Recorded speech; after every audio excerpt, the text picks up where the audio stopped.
ক্রিকেটের ইতিহাসে অনেক কিংবদন্তি এসেছেন এবং গেছেন, কিন্তু বিরাট কোহলির মতো রানের ক্ষুধা আর জয়ের জেদ খুব কম খেলোয়াড়ের মধ্যে দেখা গেছে। আজ আমরা আলোচনা করব কিং কোহলির এমন 5টি রেকর্ড নিয়ে যা হয়তো আগামীর কোনো ক্রিকেটার ভাঙার কথা কল্পনাও করতে পারবে না। চলুন শুরু করা যাক। আইপিএল এর এক সিজনে 973 রান। 2016 সালের আইপিএল সিজন ছিল কোহলির অতিমানবীয় পারফরমেন্সের বছর। সেই এক সিজনেই তিনি করেছিলেন 973 রান, যার মধ্যে ছিল 4টি সেঞ্চুরি। বর্তমানে টি-20 ফরম্যাটে যেখানে রান করা কঠিন, সেখানে 16 ম্যাচে এই গড় রান ছোঁয়া প্রায় অসম্ভব।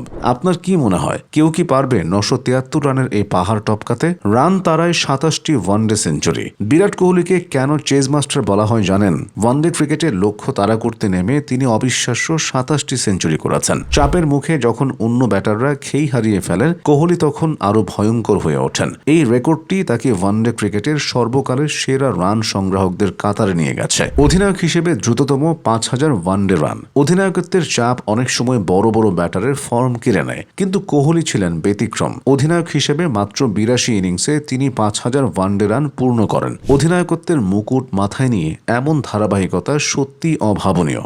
আন্তর্জাতিক ক্রিকেটে দ্রুততম 26,000 রান। ক্রিকেট ইতিহাসের মহানায়ক সচিন টেন্ডুলকারকেও একটি জায়গায় ছাড়িয়ে গেছেন বিরাট কোহলি। তিনি আন্তর্জাতিক ক্রিকেটের 3 ফরম্যাট মিলিয়ে দ্রুততম 26,000 রান করেছেন। সচিনের যেখানে লেগেছিল 601 ইনিংস, কোহলি সেখানে মাত্র 567 ইনিংসে এই মাইলফলক ছুঁয়েছেন। তার এই অবিশ্বাস্য ফিটনেস এবং রানের গতি তাকে অনন্য উচ্চতায় নিয়ে গেছে। এক ক্যালেন্ডার বছরে দ্রুততম 1000 ওয়ানডে রান। 2018 সালে কোহলি যেন অন্য কোনো গ্রহের ক্রিকেটার হয়ে উঠেছিলেন। মাত্র 11টি ইনিংসে তিনি 1000 ওয়ানডে রান পূরণ করেছিলেন। মাত্র 11 ইনিংস। এটি এমন একটি ধারাবাহিকতা যা হয়তো আগামী কয়েক দশকেও কেউ স্পর্শ করতে পারবে না। বিরাট কোহলির এই রেকর্ডগুলোর মধ্যে কোনটি আপনার কাছে সবচেয়ে অবিশ্বাস্য মনে হয়? কমেন্ট করে আমাদের জানান। ভিডিওটি ভালো লাগলে লাইক দিন এবং আমাদের চারিদিক স্পোর্টস চ্যানেলটি সাবস্ক্রাইব করে পাশেই থাকুন।